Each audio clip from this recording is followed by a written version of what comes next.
The airport. Isang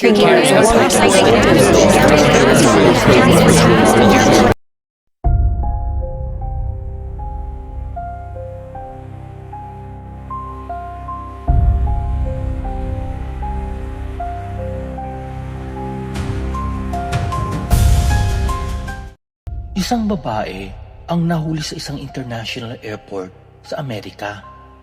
Dala-dala ang isang passport mula sa bansang hindi kilala ng kahit sinong tao. Sa passport, malinaw na nakasulat ang pangalan ng bansa, Torenza. Pero teka lang, walang Torenza sa kahit anong mapa.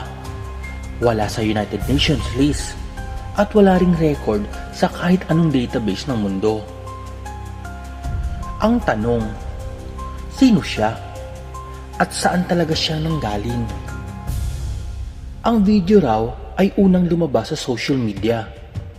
Makikita sa footage, isang babaeng kalmado pero parang nalilito. Habang tinatanong siya ng mga immigration officer, paulit-ulit niyang sinasabi, "This is not my world." Marami ang nabahala. May nagsasabing time traveler siya. May iba naman nagsasabing baka galing siya sa parallel universe. Pero meron ding nagsasabing AI lang daw ang gumawa ng video. Ang mga netizen hati ang opinyon. Mukhang totoo, sabi ng iba. At sabi ng iba, AI deepfake lang yan.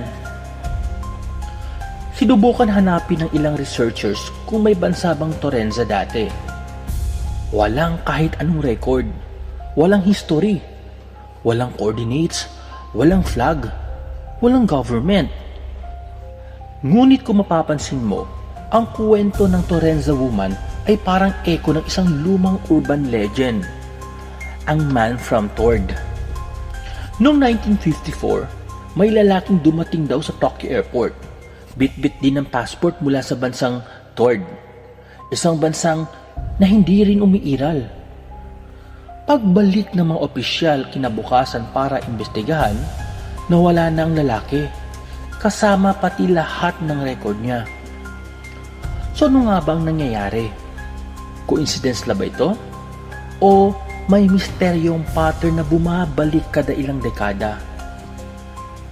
Baka nga may time traveler mula sa ibang realidad na minsan-minsan nagkakamaling makatawid sa mundo natin.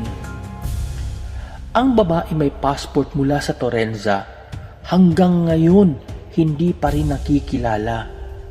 Walang record, walang trace, walang paliwanag. Real traveler? AI glitch? O nilalang mula sa kabilang dimension? Ikaw, anong paniniwala mo?